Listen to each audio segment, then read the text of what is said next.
Hello बच्चों, the learners loop में आप सभी का फिर से स्वागत है।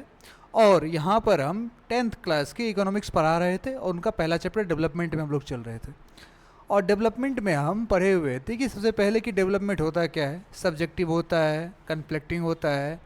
उनके बाद उनके लिए क्या क्या डेवलपमेंट गोल्स होते हैं हम ये पढ़े हुए थे, material goals, non material goals. उसके बाद इनकम, किसी भी दो कंट्री को या किसी अलग अलग स्टेट्स को हम कंपेयर कैसे करते हैं आपस में, इनकम के जरिए कंपेयर करते हैं। इनकम मतलब टोटल इनकम में क्या प्रॉब्लम है जो हमको पर कैपिटा इनकम इंट्रोड्यूस करना पड़ गया, इन सबों के बारे में हमने पता किया। अब हमारा आगे का टॉपिक है कि इनकम एंड अदर क्राइटेरिया। मतलब सवाल यहाँ भी वही आ गया है कि आपको हम डे वन से बोल रहे हैं कि डेवलपमेंट के लिए सिर्फ इनकम, बस इनसे काम नहीं चलने वाला है, इनके साथ अदर अदर क्राइटेरिया भी जुड़ता चला जाता है, जो कि आपको हम पीछे बता ही चुके हैं। अब इन्हीं चीज़ों को हम फिर पढ़ने वाले हैं। जैसे हमारा है income and other criteria. Earning money या per capita income is an important way to measure development, but it does not tell the whole story. देखो, earning money, income, total income बोलो या पर कैपिटा इनकम बोलो, ये development major करने के लिए important वे है, इसमें नो डाउट ये इम्पॉर्टेंट है डेवलपमेंट के लिए। लेकिन ये अपने आप में कंप्लीट नहीं है। बस अर्निंग मनी से, पैसे से हम बोल देंगे कि भैया डेवलप कर रहा है, कोई डेवलप नहीं कर रहा है, ऐसा थोड़ी हो सकता है। ये पॉसिबल नहीं है। ये पूरा का पूरा स्टोरी हमको नहीं बताता है, ठीक है। अब पूरा का पूरा स्टोरी जानने के लिए just as individual value, freedom, security and respect alongside money, मतलब क्या है कि ऐसे पीछे हम पढ़े हुए थे कि किसी भी लोगों, इंसान के डेवलपमेंट के लिए क्या सब डिसाइड करता है। फ्रीडम हो गया आपका, सिक्योरिटी हो गया, रिस्पेक्ट हो गया, मनी के अलावे ये सब डिसाइड करता है। इसी तरह से nation and state must be judged by other critical human development factors. इसी तरह जैसे हमारा आपका डेवलपमेंट मनी के अलावा इन चीज़ों पर डिपेंड करता है, फ्रीडम, सिक्योरिटी, रेस्पेक्ट सब पे। इसी तरह किसी भी कंट्री का जो डेवलपमेंट होता है उसको भी जज किया जाता है पैसों के अलावा अदर क्राइटेरिया के आधार पर भी। जैसे हेल्थ केयर, किसी भी कंट्री का हेल्थ केयर सिस्टम कैसा है, किसी भी कंट्री का एजुकेशन सिस्टम कैसा है, इन चीज़ों पे डेवलप किया जाता है, इस चीज़ों पे डिसाइड किया जाता है कि कोई भी कंट्री कितना डेवलप है, ठीक है। We can understand the above statements by following table. एक नीचे आपको टेबल दिया गया है जो कि आपके एनसीईआरटी के बुक में भी है, और उन टेबल के बेसिस पे हम इन चीज़ों को अच्छे से समझेंगे। जैसे ये थोड़ा धुंधला है, थोड़ा मिस्टेक हो गया आने में, लेकिन जब आपको पीपीटी जाएगा तो फ्रेश जाएगा। देखो, जैसे आपका ये दिया गया है कि कुछ स्टेट, 3 स्टेट जैसे हरियाणा, केरला और बिहार का बात किया गया है, और 3 बेसिस पे इसका कंपैरिजन किया गया। एक तो इन्फेंट मोर्टेलिटी रेट, दूसरा लिटरेसी रेट, ओ भाई, दूसरा लिटरेसी रेट, और तीसरा नेट अटेंडेंस रेशियो। मतलब ये हम बताएंगे क्या होता है, ठीक है। तो सबसे पहले इनको डिफाइन ही कर लेते हैं होता क्या है। देखो, इन्फेंट मोर्टेलिटी रेट होता है the number of children who die before reaching 1 year of age per 1000 live birth। मतलब कि हर 1000 बच्चों में वो बच्चा का रेशियो जो कि अपना 1 साल का एज पूरा होने से पहले ही मर जाता है, उनका रेशियो क्या होता है, हर 1000 बच्चों में से उनका रेशियो क्या होता है, ये होता है इन्फेंट मोर्टेलिटी रेट, ठीक है। मान लो कि हर 1000 बच्चों में से 10 बच्चे ऐसे हैं जो 1 साल का एज पूरा होने से पहले ही मर जाते हैं, तो ये होता है इन्फेंट मोर्टेलिटी रेट। दूसरा होता है लिटरेसी रेट। लिटरेसी रेट क्या होता है, the percentage of the population is aged 7 and above who can read and right. मतलब कि टोटल पॉपुलेशन का वो परसेंटेज जिसमें 7 साल या उससे ज़्यादा एज का कितना आदमी या बच्चा लिख सकता और पढ़ सकता है, वो परसेंटेज। मतलब कि हर, मान लो कहीं का पॉपुलेशन अगर 100 आदमी रह रहा है किसी जगह का, उसमें से 10 आदमी जो 7 साल या उससे ऊपर का है, ऊपर लिख पा रहा है, तो उसका लिटरेसी रेट कितना हो गया, 7% हो गया, ठीक है। 7% हो गया उसका लिटरेसी रेट। तो लिटरेसी रेट क्या होता है कि किसी भी पॉपुलेशन का कितना परसेंट लिख और पढ़ पा रहा है 7 साल से ज़्यादा एज का, ठीक है।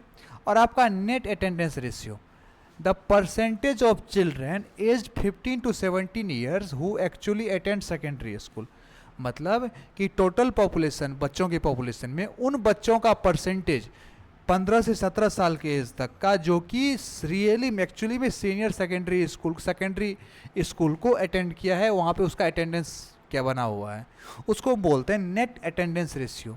अब इन तीनों चीज़ों को समझने के बाद अब हम वापस अपने चार्ट पे चलते हैं, टेबल पे चलते हैं। अब देखो हरियाणा इन्फेंट मोर्टेलिटी रेट 28 है, मतलब हर 1000 बच्चे में से 28 बच्चे 1 साल के एज पूरा करने से पहले मर जाते हैं। दूसरा, लिटरेसी रेट 82% है, नेट अटेंडेंस रेशियो 73% है, ठीक।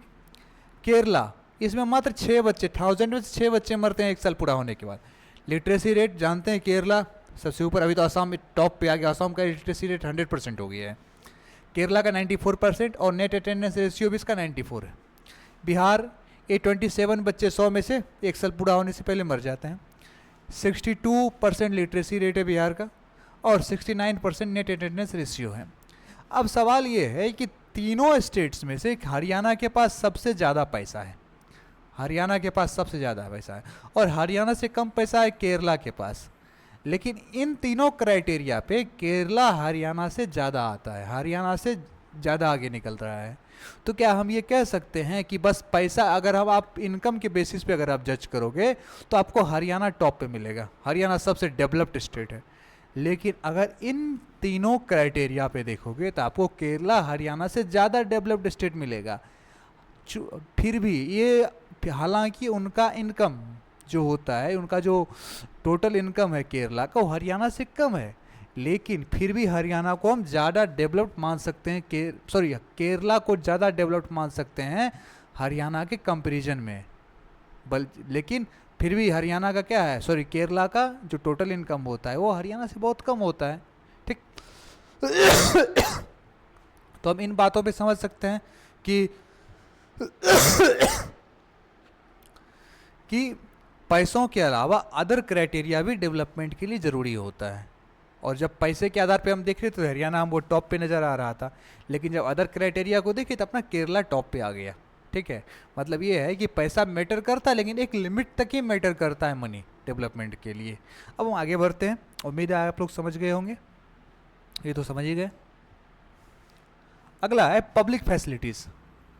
पब्लिक फैसिलिटीज़ का बात करेंगे। Income alone does not guarantee a good life, अकेला इनकम से डिसाइड नहीं हो सकता कि गुड लाइफ, आपका लाइफ बहुत अच्छा है, ठीक है। जैसे ये बहुत सारा कंट्री ऐसा है जिसका इनकम बहुत ज़्यादा है।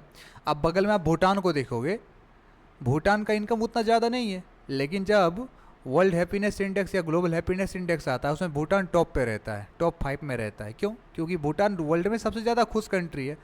स्कैंडिनेवियन कंट्री जो भी है, नॉर्वे, स्वीडन, डेनमार्क, फिनलैंड, जो भी है, वो भी हैप्पीनेस इंडेक्स में टॉप पे आते हैं। और सबसे ज़्यादा पैसा जिस कंट्री के पास है, अमेरिका, वो दिखते ही नहीं है हैप्पीनेस इंडेक्स में। तो ये तो डिसाइड नहीं हो सकता है कि आपके पास ज़्यादा पैसा है तो आपका लाइफ भी अच्छा चल रहा होगा, ये पैसे से डिसाइड, बस पैसे से डिसाइड नहीं हो सकता है। Money can not buy essential needs, money कुछ कुछ एसेंशियल नीड्स को नहीं खरीद सकते, जैसे क्लीन एयर, साफ हवा मनी नहीं खरीद सकता। अभी भी इंडिया में सबसे ज़्यादा पैसा किसके पास? दिल्ली वालों के पास है। और हवा का कंडीशन देखो, AQI, एयर क्वालिटी इंडेक्स, गिरा पा रहे हैं? नहीं गिरा पा रहे हैं वो लोग, ठीक है। प्योर मेडिसिन हम नहीं खरीद सकते बस पैसे के बल पे। डिजीज़ प्रोटेक्शन, आपके पास बहुत पैसा है और आप कैंसर का इलाज करवा सकते हो, कैंसर लास्ट स्टेज का, बहुत पैसा फिर भी इलाज नहीं करवा पाओगे। जैसे अभी जो एप्पल कंपनी का मालिक थे एक टाइम में, उसका नाम स्टीव जॉब्स, हाँ स्टीव जॉब्स ही थे। उनका डेथ जहाँ तक मुझे पता है कैंसर से ही हुआ था। इतना पैसा होने के बावजूद वो नहीं बच पाए। तो क्या होता है कि पैसा ये सब चीज़ों से आपको नहीं बचा सकता है।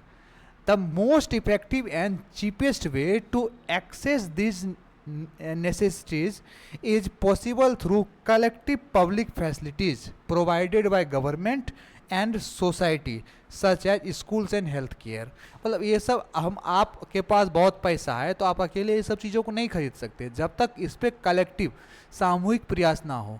और जब सामूहिक प्रयास होता है तो जनरली जो गवर्नमेंट हमें प्रोवाइड कराती है तो सामूहिक प्रयास से ही प्रोवाइड कराती है, जो हमें सोसाइटी प्रोवाइड कराती है उस सामूहिक प्रयास से ही प्रोवाइड कराती है। ठीक है, तो ये बिना सामूहिक कलेक्टिव अप्रोच के बिना ये नहीं हो सकता है, सामूहिक प्रयास के बिना ये पॉसिबल नहीं हो सकता है। आपके पास कितना ही पैसा है आप अकेले इन चीज़ों को नहीं ला सकते हैं।